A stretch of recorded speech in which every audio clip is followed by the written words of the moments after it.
السلام عليكم خاوتي. مرحبا بكم في فيديو جديد. خاوتي اليوم جيت نوريكم فيديو تاع واحد سعودي صدم اسعد الله شرعي. هذاك اليمني عامل المخزن اللي نهار كامل هو داير الجزائر المحتوى. شوفوا معنا الفيديو ومن بعد هنولوا نعلقوا عليه خاوتي. انا ما عندي ما نعلق على الاخ هذا، متوتر السلام بزاف. عليكم ورحمة الله وبركاته.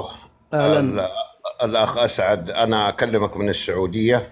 مرحبا وحيا يا حيا يا حيا من جاء.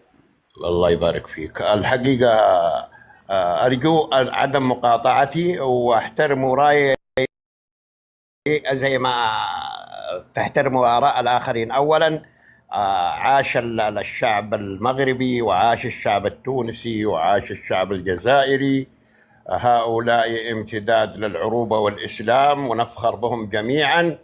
ومن المفروض أن لا نبحث في الأمور التي تفرق الصف ولا تجمع الصف.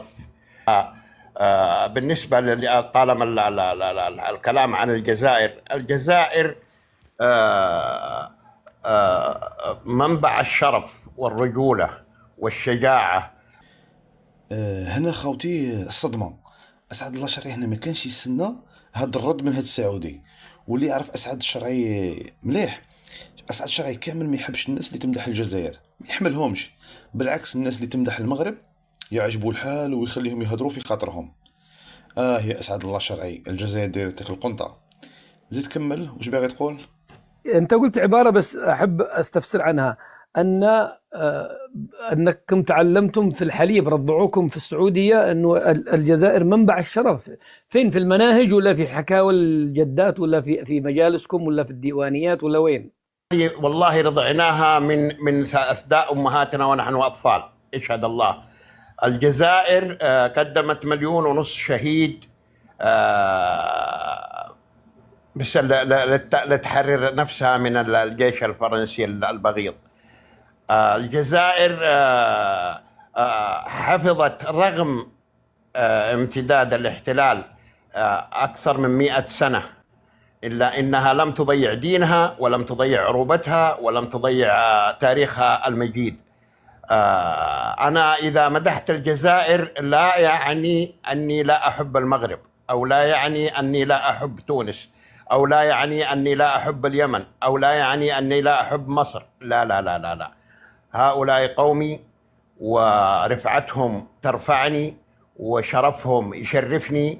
ويشهد الله، يشهد الله على ما أقول، إن محبتي لهذه الشعوب كمحبتي لوطني، وغيرتي عليهم كغيرتي على وطني.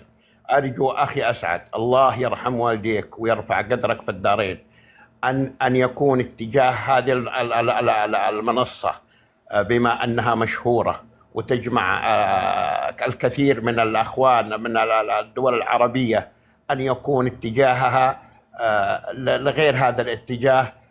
الفتنة أشد من القتل يا أخي أسعد. بارك الله في الجميع، وحفظ الله الجزائر. كما شفتوا خاوتي، اسعد الله شرعي معايا يحاول يجر السعودي باش يمدح المغرب، بصح السعودي ما مشاش معاه، وقعد ياكد له باللي الجزائر هي منبع الرجوله والشرف. وهذه هي الحقيقه اللي ما يحبوش يسمعوها هاد المحسدين. كما يقول المثل، القافله تسير والكلاب تنبح. هكذا خوتي كان هذا هو الفيديو تاع اليوم. فضلا وليس امرا اشتركوا في القناه وفعلوا جرس التنبيهات ليصلكم كل جديد. والسلام عليكم ورحمه الله تعالى وبركاته.